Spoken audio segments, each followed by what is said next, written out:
Hey guys, Luke here from Crypto Media. With me, I have Tim Baldwin, the founder of PolkaParty. So today we're going to be asking a few questions from the community. So first things first, Tim, great to have this opportunity to speak with you. Can I get a little bit more of a background, a little bit of an introduction on your background and some of your past experience? Yeah, thanks for having me, Luke. Basically, I got my start, and it's kind of a similar story these days. In 2017, a lot of guys got a little bit more into corporate crypto, and I started by working on a company that was trying to do near field communication and crypto. So basically making like debit cards based off Bitcoin, kind of like crypto.com does now. Turns out like you really need some good connections like with Visa or something like that in order to make something like that happen. So kind of fell into the ground, especially when the market crashed. But a lot of early founders have that same story. From there, I was lucky enough to get picked up by Riot Games doing market research for them. We worked on League of Legends, of course, but what I didn't know, they keep all the departments separate from one another, so you don't like get any of the classified information. Oh, but really? I was working on Valorant during the time there. So Valorant just came out. It's kind of big now. If you've heard of Valorant or play Valorant. So we did a lot of research to decide if that was the game we wanted to push out in the next year. It turns out it was the game we wanted to push out the next year, and now it's doing pretty well. From there, I ended up working in crypto marketing, going to doing something similar, market research, growth hacking. And we just worked on startups like PolkaStarter, Base Protocol, Blockfolio, some of those things. And that was a really good time. Learned a lot about what it's like to be in this industry, especially when things aren't really popping off. We had a good year last year in 2020, but it was kind of the people that were in crypto had been in there for a while. So it was good. I made a lot of connections and did a lot of networking there. And while I was working there, I was working on this idea I had about, I don't really believe that the future of crypto is within like shit coins or just random cryptocurrencies. I think that there's two paths of crypto. There's the financial aspect, and then governance is a whole different thing. And PolkaParty is just trying to be an answer to that governance idea, because I really do believe that's the future of finance, and not just the future of finance, but the future of crypto as a whole. As we all know, crypto hopefully will take over everything pretty soon. So, yeah. Absolutely. Yeah, that's fantastic. And I really agree with you on that as well. I don't think shitcoins are the way. There are two parts to it as well. For most people that would be listening as well, they would have a bit of an understanding of PolkaParty, but for those that maybe just joining the PolkaParty channels or the community, can you give a little bit more of a rundown on how PolkaParty works and a little bit more about that? Yeah, so basically about like 7 months ago, I sat down and kind of put my thoughts on paper about where I thought the future of crypto was going to go. And while I was writing that paper, I kind of was thinking about what are some problems that we need to address in order for cryptocurrency and more importantly, DeFi to become mainstream. And one of those things is it's really hard for people to compete with big financial firms. So big VC firms, as we all know, own almost every listing. They make a ton of money off listings. They dump after listings. They buy up all the Bitcoin. They dump Bitcoin after they make a tiny bit of a profit. And it's really hard for each one of us to compete with that. So I sat there, I said, hey, I think governance might be the answer to this. Governance is gives us an opportunity to decide about how we're going to make decisions about what we own, whether that be something we own entirely or something we own partially. And as we noticed this past year, there's this movement of the GameStop movement, where people banded together and decided to make something hard for a hedge fund's life. And I saw that happen, and I was writing the paper at the time, and I was like, wow, that's where governance should go. Like governance should be something that brings people together and unites them, able to fight against these big corporations that really just a regular person wouldn't be able to fight against. So we sat down and we said, okay, well, PolkaParty, it wasn't PolkaParty first at all. It was something called Potato Chip. We rebranded from there, but it was a decision that we could pool money together, and then anyone else that's part of that pool can make decisions for that pool of money, just like a liquidity pool, right?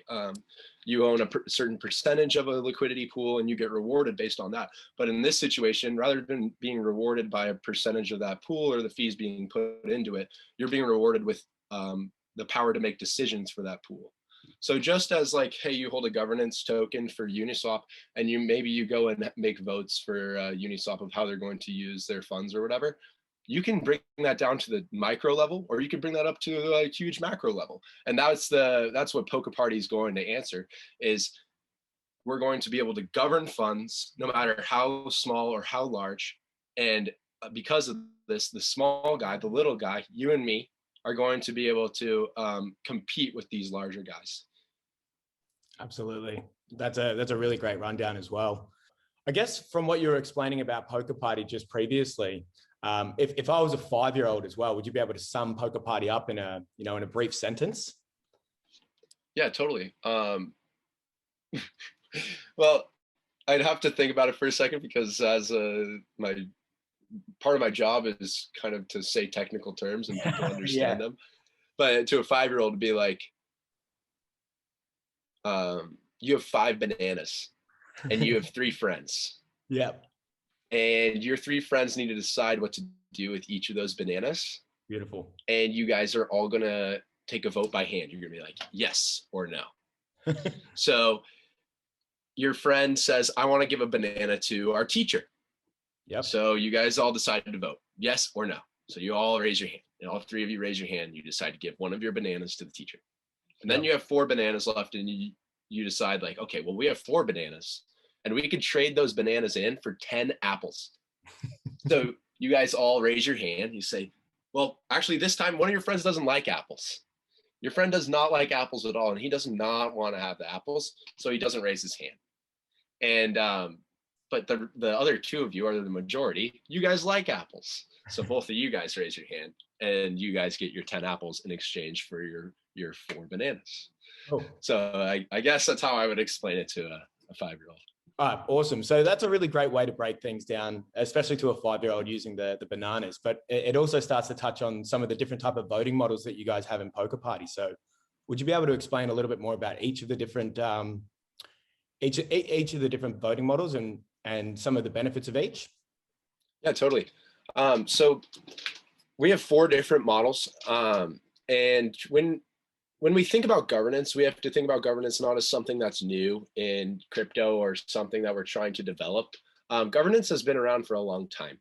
Governance is something we use to manage people, manage money. And it's been done in a traditional way, but never done in a secure manner through a blockchain, which is really an awesome part about blockchain. Yeah. So we have 4 different models that we think encapsulates the best parts about governance through the past like 3,000 years, about how people manage one another. It goes past beyond 3,000 years, but modern governance. Yep. The first would be a monarchy model, where one person would be able to control the whole party.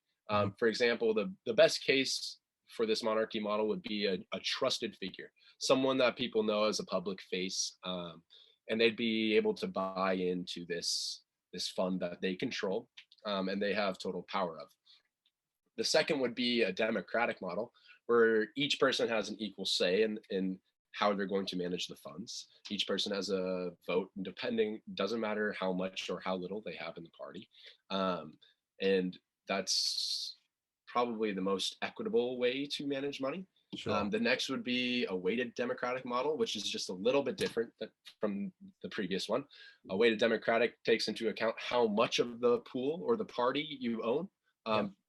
Just like a liquidity pool, you get a kickback of the fees of the liquidity based on how much of the liquidity pool you own. In this case, you don't get a kickback. Instead, you get a say upon how you're going to manage that money. And then the fourth would be a republic model. Now, a republic model is similar to like a board of directors or something along those lines, where a company has 8 people that sit up in a big boardroom and they make decisions of what the company is going to do, the money they're going to use, the allocations for the entire company or whatever. It would be the same way for a republic model party. There's 8 people that make decisions for the rest of the party that are elected through a governance sort of situation, UI inside of the platform that says, okay, these 8 people are going to represent us, and this will be more streamlined. Not all of us have to make the votes, and they'll be able to decide exactly what we're going to do. Similar to a monarchy model, but instead of just one person, it's 8.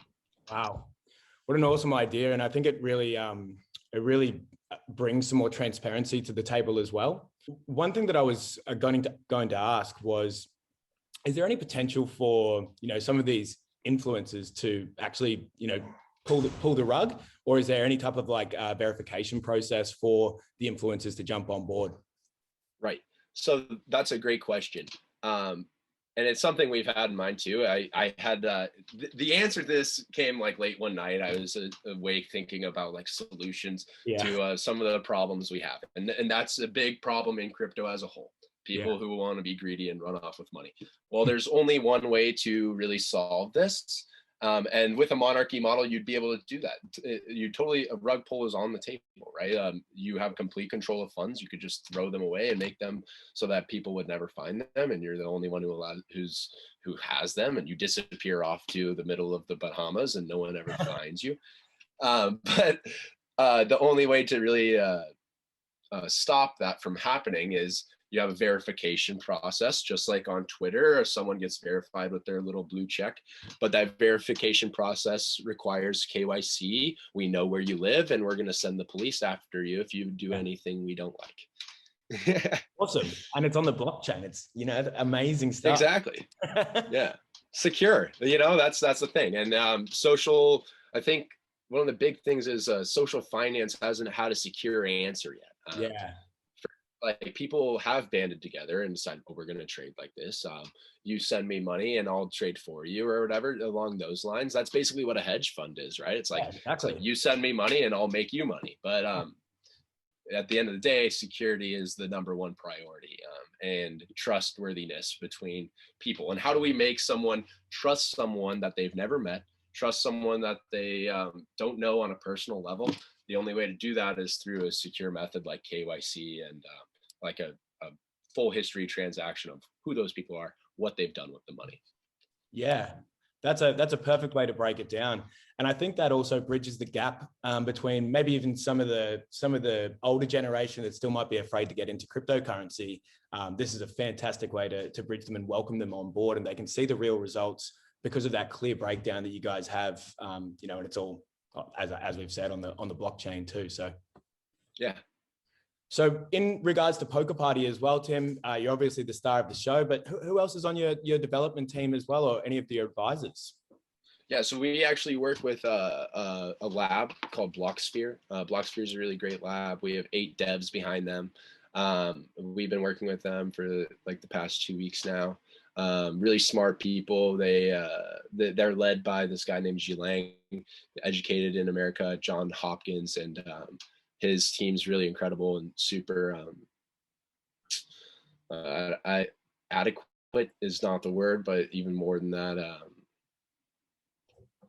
let's just say they've passed all expectations that I've had for them. They've showed me some stuff, and they understand the platform as well as I do without me even really coaching them through it. We have a shared vision, and what I like about them is they've reached the same conclusion and idea of where PolkaParty is going to go without me even having to guide them there. I do work with them, right? Like I do manage them, but they've come to me and said like, okay, this is where we see it going. And I'm like, that's where I see it going too. So it's really great like that we have these minds that kind of mesh together and want to build something bigger, something that we compound on one another. And when you have that relationship with a lab and with your developers, like it feels like the sky's the limit. Yeah. So that's who our dev is. And after that, we have a couple advisors. We have a guy, Kieran Matthews. He's from Unvest. And then my good friend Base Nick. Base Nick kind of was my first big success here in the crypto industry. I was doing marketing for Nick when they did 140x at launch for Base Protocol. Wow. And he's been my biggest mentor on this journey. Just showed me like what to do, how to make a startup happen. where to go, resources, people to talk to. You know, he's associated with just about everybody you want to meet in the DeFi space as a founder. And so it's great to have him on board. And lastly, we have the person who's kind of built this all with me, kind of been there by my side, pushing me along. His name is Michael Hewitt. He works for Gemini. Been a friend of mine since we were like in grade school. And we didn't really talk for a long time, but we met again through cryptocurrency, and he'd been doing some great stuff at Gemini. He started he was working on Bitcoin Origins. It's a great NFT project on the Wax chain. And he was there from the beginning, just kind of done a lot of stuff similar to me, a jack of all trades, and just knows how to get things done. And so, yeah, that's kind of our team. We're really lucky to have the people we have. We wouldn't be anywhere near where we are without the people behind us. And it's been a great ride. That's really so cool. far. Yeah. It's good that you guys have that shared vision as well, you know, taking it to bigger and better things. I mean, speaking of the bigger and better things, what you guys are starting with at the moment is on the Ethereum blockchain, but being PolkaParty, I assume that you guys are looking to migrate over to the DOT network sometime soon. Can you explain a little bit more about that and what the transition is going to be like for you guys and the users as well? Yeah. So basically ERC20 and Ethereum is kind of the traditional way of things. People understand it. People are willing to work with it. It's not something new that people have to learn. Just like when Binance Smart Chain came out, it was a learning curve. A lot of us had to, you know, take some tutorials, figure out like what it really was, how to interact with it. I think we're in that process with Polkadot right now. Polkadot is something that will become the giant, and in my opinion, will run the crypto space for the next 5 years at the very least. And that's why we see ourselves as PolkaParty. Is Polkadot provides a lot of solutions to questions we have as consumer crypto. For example, gas fees are very high on Ethereum. Yeah. Polkadot will certainly answer that. If you've and this leads into like why we're going to Polkadot, how we're going to go to Polkadot is like there's PolkaSwap, which is sort of ecosystem, and PolkaSwap is their gas fees are super minimal. You don't really pay much for a transaction. You like you pay for transactions through something called Sora, and it's not really like, you know, you're not paying that much. And that's because they are associated with Polkadot. Polkadot has a ton of test nets right now, and soon enough they will be there. And by the time they are there, we will be in the Polkadot ecosystem for sure. It's just ERC20 is the more simple way to launch. Excellent, awesome. And will the average Joe that's using PolkaParty, will they notice any differences? Like, is it going to be a difficult transition for them, or will it just be seamless? The only difficult transition that I could foresee is switching from a wallet like, this isn't me saying this, but switching from a wallet like MetaMask to a wallet like Polkadot.js. But in the future, I don't think that'll be that a big issue because of the direction that MetaMask is going. Yeah, absolutely. Now, I think one of the biggest things in order to build up trust within the community as well is that the dev team keeps some of their funds locked away as well. Would you be able to explain more about the unlock period, and can you explain why that's important for the longevity of the token as well? Yeah. So I'm not taking any tokens until 9 months after launch, and then after that, I have a very slow trickle. 9 months after launch, I get my first tokens, and after that, it's spread out over 18 months. So, you know, I'm not really in it for the tokens, to be honest. And I don't think any of our advisors really are either. I think we're just trying to build something that we deem super beneficial to the crypto community. It's just kind of something that needs to be addressed. It's a problem that needs to be solved, and I have found a solution. And this solution will change how we interact with our crypto and interact with our money. And then dev-wise, they're along the same lines. It's 9 months, then unlocks over 18. That's our entire team. We're here to build something. We're not here to make money. Wow. That's really cool. It's nice to see that you guys have got such long-term goals and long-term visions. I mean, especially in the crypto space where 3 months is almost ancient history. So to Yeah. see you guys with that long distance vision is really refreshing, and I think really what the crypto world needs too. Yeah, I think so too. I think oftentimes we're trying to make a lot of money in a week. I've been there too. When I am making trades, or when I'm buying into a pre-sale, I'm like, okay, a week. And not saying like, I'm not saying like that's a bad thing, because that's the wonderful part about crypto, and it gives us that freedom to experience life the way we've wanted to experience life our entire for as long as we can remember. And but when it comes to a project like this, when it comes to a project that actually will take some time to catch on and become something like that, I think is revolutionary. You have to be stable. You have to be patient, and your trajectory has to not look out 6 months from now. Your trajectory has to look out 5 years from now. That's what happens when you're trying to build billion-dollar companies rather than multi-million-dollar companies. That's awesome. Changing the world one party at a time. Yeah. I mean, how big are you expecting PolkaParty to get? What is that long-term vision? Yeah, totally.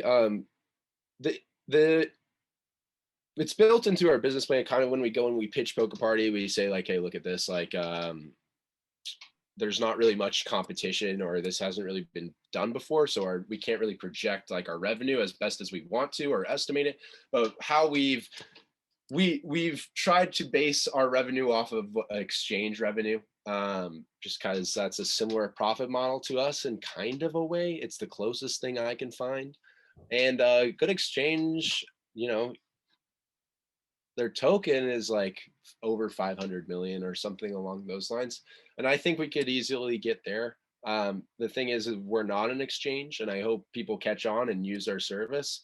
So I think it could go way beyond that. I think it could be something that, potentially like does an IPO one day or something along those lines. It's a service for an industry rather than consumers using something in order to make money.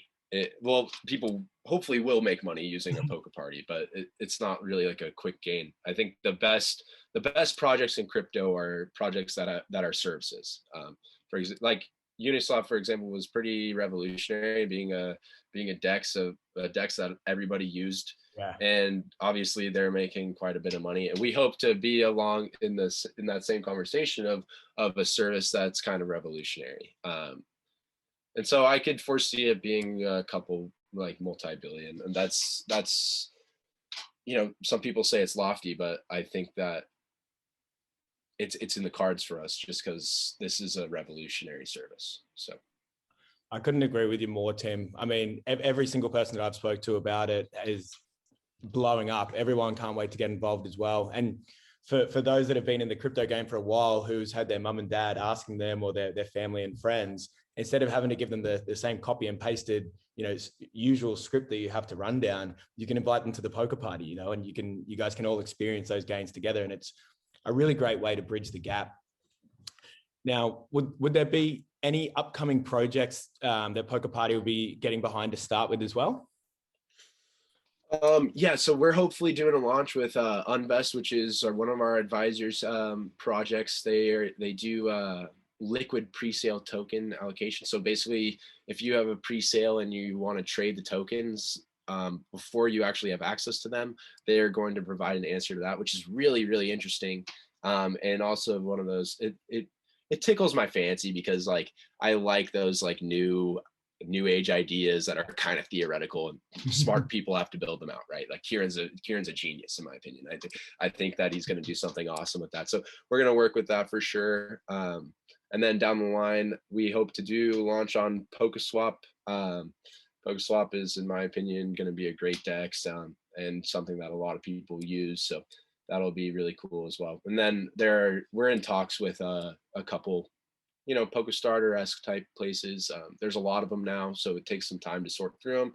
Yeah. But I guess we'll see that before launch. But it's all tomatoes and tomatoes when it comes to those pre-sales type things. Yeah, absolutely. And I guess just before we wrap things up, just speaking about the launch. So when were you looking to launch and get everything up and running? I'm gonna say end of July is when tokens will be out, and then MVP will be first week of August. So Fantastic. Yeah, it's going to be really fun. I'm really excited. This is going to be a great summer. Things are really moving pretty smoothly now, knock on wood. We hope that it keeps moving at this rate, and we're just blown away by how this has grown, to be honest. This started out as just like a little idea that a little computer nerd had in his bedroom, and now we're somewhere where like we can actually call it a startup. And Wow. yeah, and pretty soon it'll be a corporation. So well, Awesome. we are incorporated for legal purposes, but I'm saying like a corporation. Yeah. No, I mean, with yourself and your expertise, as well as the devs and the advisors as well. I mean, you've definitely got a great bunch of people to help, carry the whole project towards that long-term vision that you guys have. So I know I'm certainly super excited to get on board and to watch the future of PolkaParty happen. And I mean, just before we do, have to wrap things up, is there anything else that you wanted to add for the community? Yeah, well, I just we're community oriented. I think that's the best part about DeFi, and what my favorite projects are community oriented. So like we actually, how we went about building PolkaParty was we like sent a survey to some of our like probably like 100 people that were like kind of our crypto friends, and said like, what service do you really want to see? Like what service is something you actually have a need for? Yeah. And like that's how we started. So like we're still waiting, we're still listening to like everybody in the community who like wants to have a say. We write those things down, and those are part of our plans for the future, because there's a lot more power in a collective rather than an individual. And that's kind of another thing about crypto that is supposed to be revolutionary, is it's like supposed to be for the people. It's supposed to be built for one another. It's not supposed to be like one man takes all in a giant skyscraper in New York City.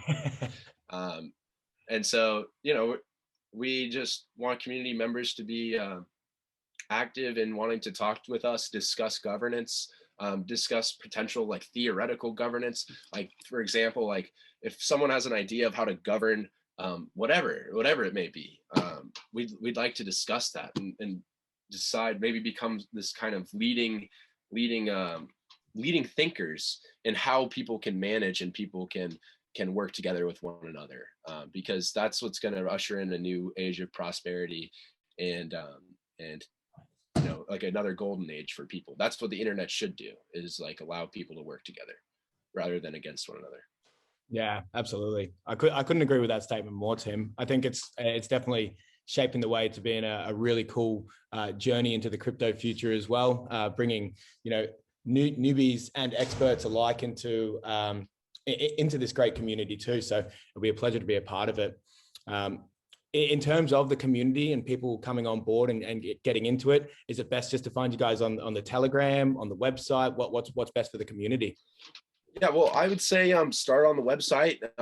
If you're like actually interested about learning about PolkaParty, I know that this market's a little different now, where people like want to ape into things and like throw their money around. I like honestly kind of detest that. Like I'm the kind of person where I've held my bag since, I've made my sells and my buys obviously, but the same bag I've held for probably like 2 years at the very least. Haven't really bought anything new, haven't really like sold much. And the reason being is I go and I find the fundamentals. So I'd start on PolkaParty's website, read our Git book, get familiar with what we're trying to do, what we're trying to accomplish, and then at the same time join our Telegram and discuss it with us. If you have questions about the Git book, I'm there. I'm happy to say like, oh yeah, this is how it works. Okay, thank you. That is confusing. I'll clear that up. Like, lots of things like that. We just want it to be interactive and approachable, very approachable. So yeah, learn about it, learn PolkaParty. It is kind of new. It's something you have to wrap your mind around, maybe read a little bit about. And once you read about it, I'm sure you'll be just as stoked as the rest of us. Absolutely. That's perfect. So for the community listening, check out the website, PolkaParty.io. The Telegram is going to be in there as well. But Tim, I really appreciate the time that I had to ask some of these questions. Really exciting journey. And I think that really wraps it up from here. Yeah, thank you very much. It's been great talking with you, Luke. It's been great talking with you too, Tim. Take care. See ya.